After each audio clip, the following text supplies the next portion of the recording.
This looks like a nice run, a typical trout run. It's bubbly, turbulent water and quite a bit of food coming down. So we'll just see what...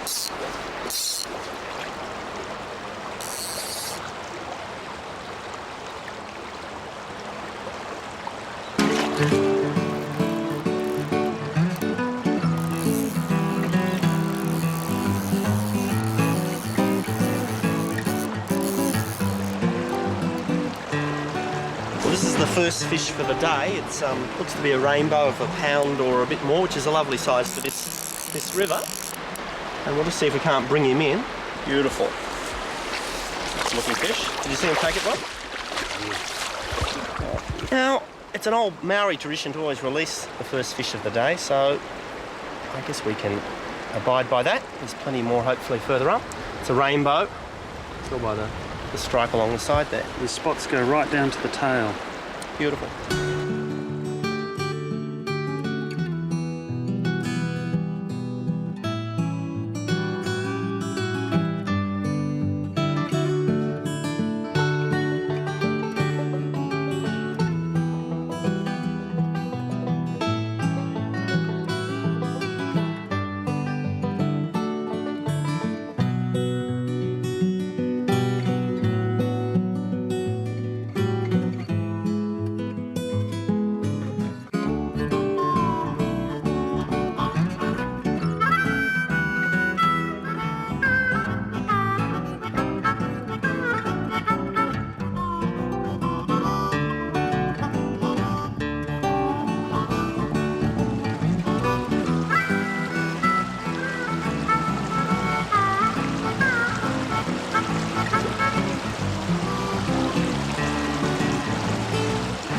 Okay, here's a little brownie. A little bit too small, but we don't want much bigger because the plates aren't that big, believe it or not. And you pop that on a plate and it looks okay. One of the great things about fly fishing is you can always release the fish unharmed. Often it's the fly that ends up the worse for wear. We're going to let him go back though. There's a little difference, no spots on the tail. Up over some more hills was another lock which had a small boat on it. The hotel has many of the fishing rights to this area. There are those rules again. And it keeps boats on the larger locks. And we really wanted to try a bizarre local method of fishing.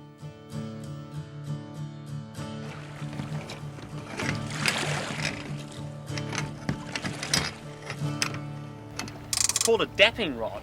Never used one before, but it eventually goes out to about 17 feet in length, and we'll show you how it works. You stick this massive pole right up in the air and let the wind catch your line. The theory is the green floss catches the wind and causes the fly to sort of dance around or dap on the water surface. I couldn't help suspecting I was the victim of some sort of elaborate Scottish practical joke. Back on shore there were probably a dozen blokes in kilts with binoculars laughing themselves stupid. Needless to say, Rob soon returned to the conventional fly rod. Me, I'm in this for the long haul. Not surprisingly, Rob caught our first fish. It was a beautifully coloured brown trout. It was time to head back down to the valley. Rob suggested we give the dapping concept one more go. I said, fine, you hold the rod. He said, fine, you row.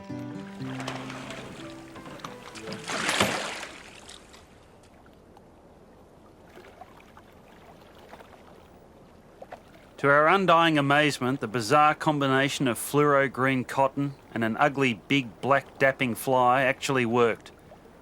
And we hooked our first ever sea trout.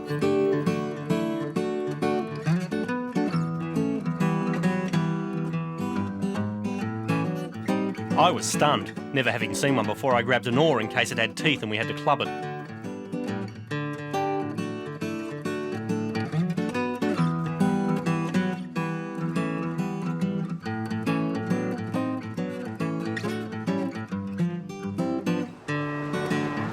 There's a trout just down in there. It looks like a big brown. Yeah, there he is. Just took something then. Now he's moving up. Yep. Oh, he took another thing. Yep, you got it? Yeah, he's just moved. Tom's going to drop back and try and get him with his nymph. And hopefully we'll have dinner.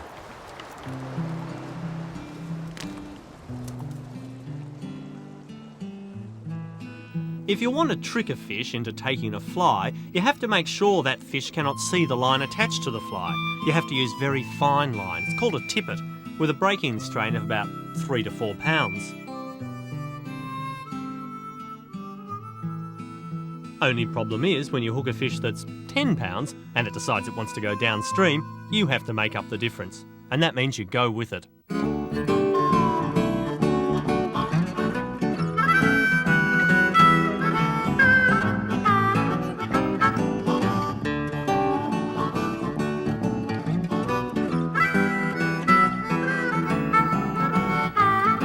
It was closer to half an hour before we finally got him into the shore.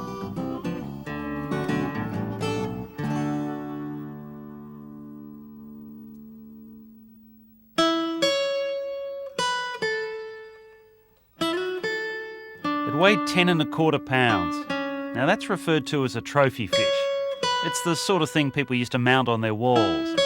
But for us, there's only one thing you can do with a magnificent fish of this size. And that's let it go. And then act like idiots.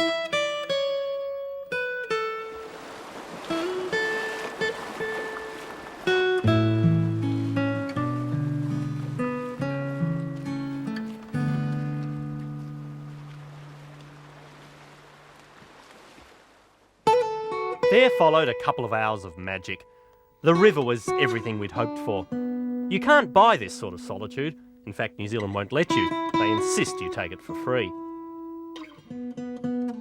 It's worth learning fly fishing just to have an excuse to stand in these sort of waters.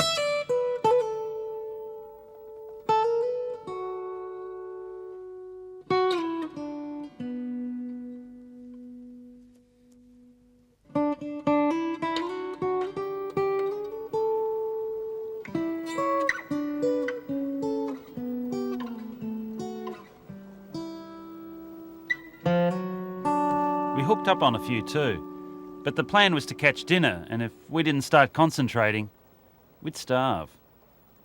Time to get serious.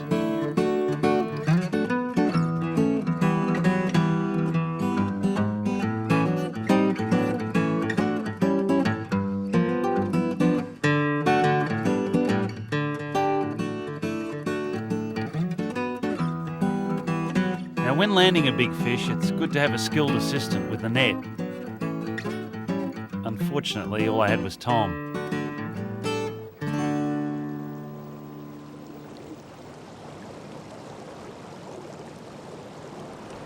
It's a beautiful New Zealand brown trout coming in at about 5.5 pounds. I tell you what, they put so much pressure on you, that took about 10 or 15 minutes to land, and that's a fairly short time. And your arm just aches, and they can shoot off at any time. And the line we're using is so fine that, you know, a fish like that could break you in a second. I think this could be dinner. What do you reckon? Well, Boris's fly came through. All that was left to do was put the camera on a rock, hit the self-timer, Bait fish. and act like idiots again.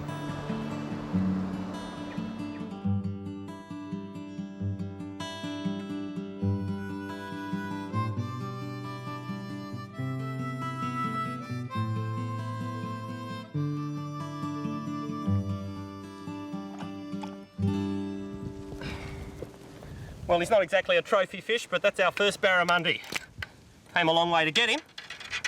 We'll pop him back in. You notice we're using very thick tippet line. It's called shock tippet.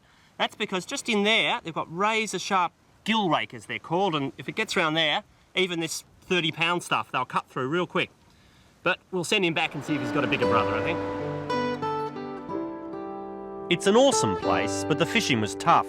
Even though it was 33 degrees or mid-90s in the old scale, that was cold for barramundi, and they took a bit of coaxing.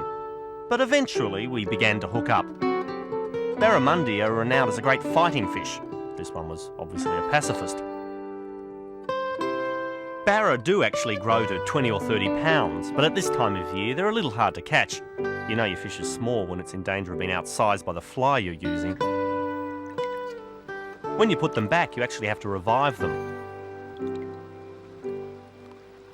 The technique is much the same as trout fishing. You cast a small, slightly weighted fly towards a fish, then draw it back in a series of gentle retrieves to make the fly look like something edible is swimming past. But that's when the similarity with trout fishing ends. Because once they take it, all hell breaks loose. It's like your fly got hooked on a passing speedboat. The line literally screams off the reel as the bonefish tears off, making the rod whip and bend viciously, and break if you're not careful. You retrieve line when you can, but they'll make repeated runs, often taking 500 feet in a matter of seconds. And while the reel is screaming, the muscles in your arm are doing something similar because they are relentless. And we still hadn't actually seen one, but finally it tied, and we got our first look at one of these speedsters. They're striking, to say the least. A lot of saltwater fish are ugly, but bonies have the sleek lines of a trout, and they take a fly just like one too. And like a trout, it's hard to believe that tiny little hook and the thin line is able to hold them in full flight. They are just so powerful, these bonefish. They're so silvery. I mean, if you catch that light there, they're just built like little Ferraris.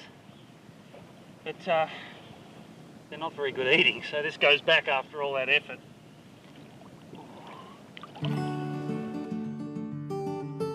Further down the lagoon, I'd spotted a couple of bonefish cruising across the sand flats.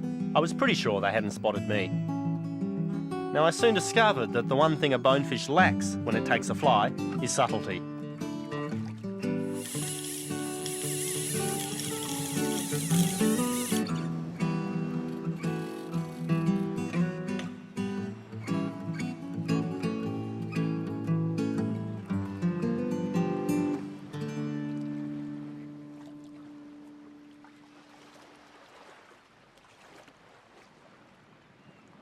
We then spotted a huge school of bonefish and snuck up on them and started casting.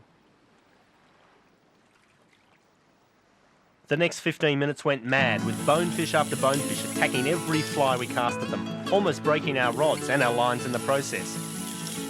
It's an amazing way to fish, only invented 40 odd years ago by Americans, not surprisingly, and it's totally addictive.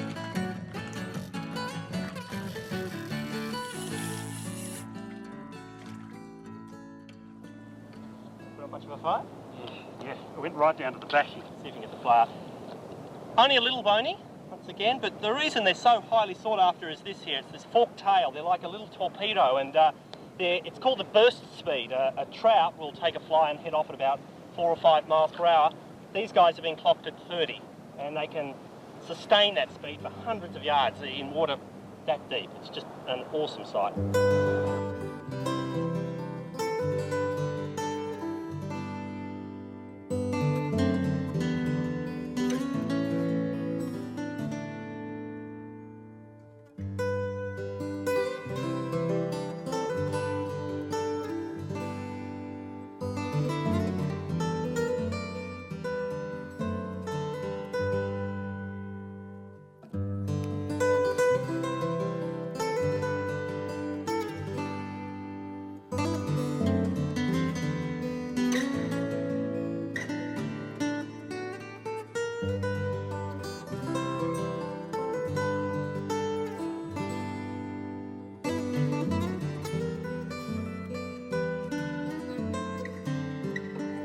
We decided to go up a beautiful little branch of the river.